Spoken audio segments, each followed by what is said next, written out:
ఇప్పుడే జీ5 app download చేయండి. చూడండి మీ ఫేవరెట్ టీవీ షోస్ ఎప్పుడైనా ఎక్కడైనా. డాక్టర్ గారు, మరి సాధారణంగా పునుగులు అయితే మాత్రం చాలా రుచికరంగా ఉంటాయి. మరి ఏ కాలమైనా కూడా, వర్షం కాలమైనా ఎండాకాలమైనా పునుగులు ఇష్టపడిన వాళ్ళు ఎవ్వరు ఉండరు. మరి పునుగుల్ని కూడా కాబూలి శనగ ఉపయోగించి ఆరోగ్యవంతంగా చేసే విధానం ఏంటో చెప్తారా? మామూలు శనగలు కొంచెం గ్యాస్ వచ్చి కొంచెం అసౌకర్యం ఉంటుంది, కానీ కాబోలి శనగలకు అంత ఇబ్బంది ఉండదు. ఆ నాటు శనగల కంటే కాబోలి శనగల్లో ఫోలిక్ యాసిడ్ చాలా ఎక్కువ ఉంటుంది.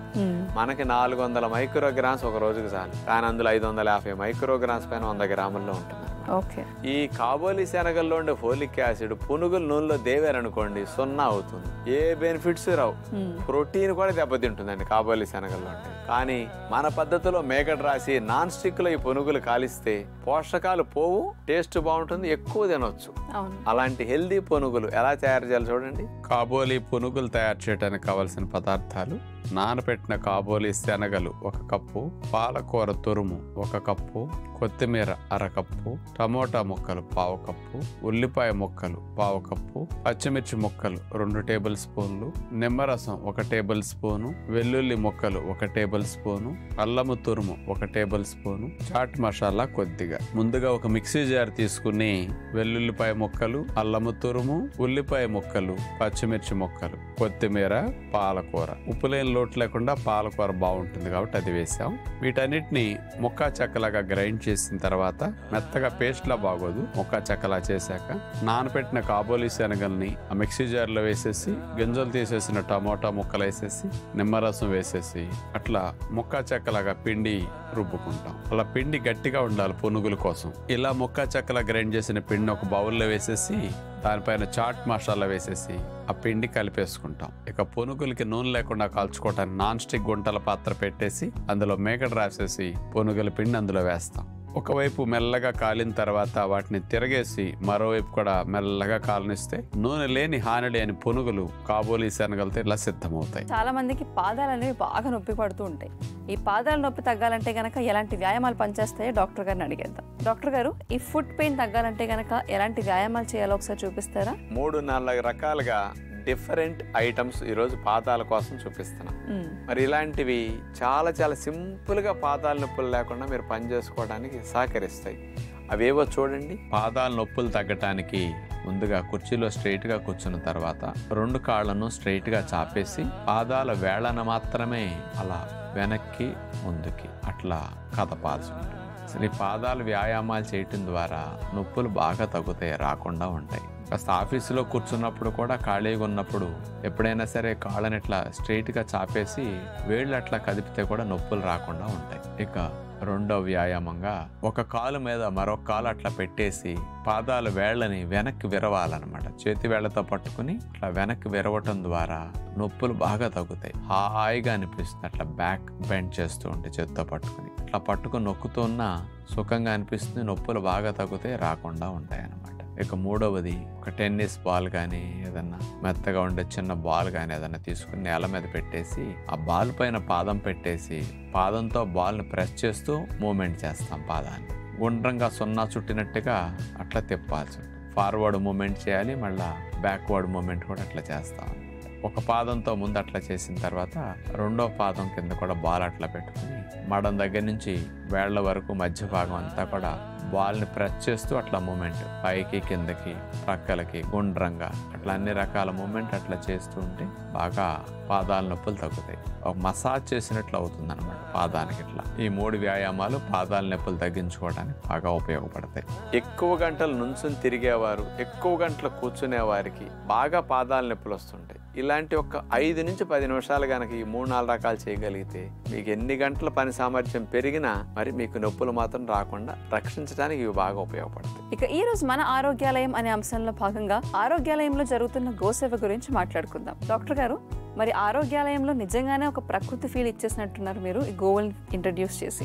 మరి ఆరోగ్యాలయంలో అసలు గోసేవ అన్నది ఎందుకు ప్రారంభించారు, అది ఎలా జరుగుతుందో కూడా ఈరోజు చూద్దామా? బ్యాక్ టు నేచర్ అన్నట్టు ఈ మధ్య 10-15 ఏళ్ల నుంచి గో ఆధారిత వ్యవసాయము, గో పూజ, గోమూత్ర వినియోగము, గోవు సంబంధమైన పేడని కొన్ని సందర్భాల్లో వాడుకోవటము, గోవు పాలు గాని అన్ని నాటావు మీద చాలా పరిశోధనలు ఎక్కువ జరిగి రావటం వల్ల ప్రజల్లో చైతన్యం పెరిగి ఒంగోలు జాతి నాటు ఆవులకి ఎక్కువగా వినియోగించడం జరుగుతుంది. వాటిని పూజించడం కూడా ఈ మధ్య బాగా పెరిగింది. పూర్వం రోజుల్లో అసలు గోవు లేని ఇల్లంటే ఉండేది కాదు. గోవుకు ప్రతిరోజు కాస్త ఒకసారన్నా అట్లా దండం పెట్టుకోవడం, ఒకసారి ప్రదక్షిణ చేయడం అనేది ప్రతి ఇంట్లో ఒక ఆచారంగా చేశారు. ఎందుకు అంటే ఆ గోవు మనకు అందించే పాలు గాని, మూత్రం గాని, పేడ గాని మనకి ఎన్నో లాభాలు ఆరోగ్యానికి అందిస్తున్నాయి కాబట్టి దానికి ఇంకేమిచ్చి రుణం తీర్చుకుంటాం. అందుకని ఒకసారి ప్రదక్షిణ చేసి అది లక్ష్యం అన్నట్టు దండం పెట్టించుకోవడం అలవాటు చేశారు. మరి అలాంటి లాభాలన్నీ సైంటిస్టులు రుజువు చేస్తున్నారు కాబట్టి ఆశ్రమం మొదలెట్టక ముందే గోవుని తీసుకొచ్చి తర్వాత ఆశ్రమం కట్టడం మొదలెట్టాము. ఇక్కడ మన ఆరోగ్యాలయంలో స్పెషల్ గా ఒంగోలు జాతి నాటు ఆవు ఒకటి ఉన్నది. అట్లాగే పొంగనూరువి పొట్టిగా ఉండే పొంగనూరు జాతి మంచి ఆవు ఒకటి ఉంది. దానికి పుట్టిన ఆరోగ్యాలయంలో దూడ కూడా ఉంది. అది శ్రీరామనవమి రోజున పుట్టిందనమాట. అది కోడి దూడ కాబట్టి రాముడు అని పేరు పెట్టేశారనమాట. ఈ గోవుల కోసం గో నిలయాన్ని మనం చక్కగా వాటికి ఇబ్బంది లేని విధంగా మంచిగా తయారు చేసాం. ఈ గోవులకి రాత్రిపూట దోమలు వెళ్లకుండా చుట్టూరు దోమల మెష్ స్టెయిన్లెస్ స్టీల్ తో ఫిక్స్డ్ గా పెట్టేశాం. ఇక ఎంట్రన్స్ లో గోవు బయటికి వెళ్ళి వచ్చేటప్పుడు కూడా మరి రాత్రిపూట కూడా ఇబ్బంది లేకుండా దోమల నెట్ ఇట్లా మేల్ ఫీమేల్ పెట్టి అంటించే విధంగా దోమల మెష్ ఇట్లా ఎలాడేసాం అనమాట. వేసవికాలం మనకి ఉమ్మదంగా ఉండకూడదు, చల్లగా ఉండాలని ఫ్యాన్ కావాలని మనం కోరుకుంటాం కదా. అందుకని మంచి ఫ్యాన్ ఏర్పాటు చేసాం. కింద గోవుల కోసం స్పెషల్ గా డిజైన్ చేసిన మ్యాట్స్, ఇది 2 అంగుళాల మందం ఉండే గోవులకి స్పెషల్ గా ఉపయోగించే మ్యాట్స్ ఉంటాయి. అవి కుషన్ లాగా ఉంటాయి, జారవ్. అలాంటి మ్యాట్స్ ని పేర్ చేసి లాక్ చేసేసి ఈ గో నిలయం అంతా ఫ్లోరింగ్ గ్రానైట్ మీద ఈ మ్యాట్స్ స్పెషల్ గా వాటి కోసం ఇక్కడ వేయటం జరిగింది అనమాట. ఇక పగటిపూట వీటికి ఎండ తగలాలి, అందుకని గో నిలయానికి పక్కనే చుట్టూరు స్టెయిన్లెస్ స్టీల్ ఫెన్సింగ్ వేసేసాం. అవసరమైతే వీటిని వదిలేస్తాం. వాటి ఎక్కడ కావాలంటే అక్కడ కంఫర్ట్ గా పడుకోవచ్చు. ఈ గోవుల్ని రోజు ఉదయం పూట సాధకులు యోగా అయిన తర్వాత వెళ్లేటప్పుడు గోమాతను దర్శనం చేసుకెళ్తారని మన గో సంరక్షకులుగా మనం ఆడవారిని ఎవరినైతే పెట్టామో వాళ్ళు 5 గంటలకల్లా తెల్లవారుజామున వచ్చేసేసి క్లీన్ చేసేసి వాటికి అవసరమైతే కొంత స్నానం చేయించి వాటికి బొట్లు పెట్టి శుభ్రంగా అలంకరించి సాధకులు 7 గంటలకు వచ్చేసరికి అందరూ వీటిని పట్టుకుని తాకేటట్టు ఏర్పాటుగా రెడీ చేసి కట్టేసి ఉంచుతారు. అక్కడ యోగ సాధన నుంచి పూర్తి వచ్చిన సాధకులందరూ ఇక్కడికి రావటం, వాటిని అట్లా తాగటం, వాటిని ముద్దు పెట్టుకోవటం, వాటి ఫోటోలు దిగటం, ఈ కార్యక్రమం అంతా ఒక పావు గంట అరగంట సేపు ఉదయం పూట జరుగుతూ ఉంటుంది.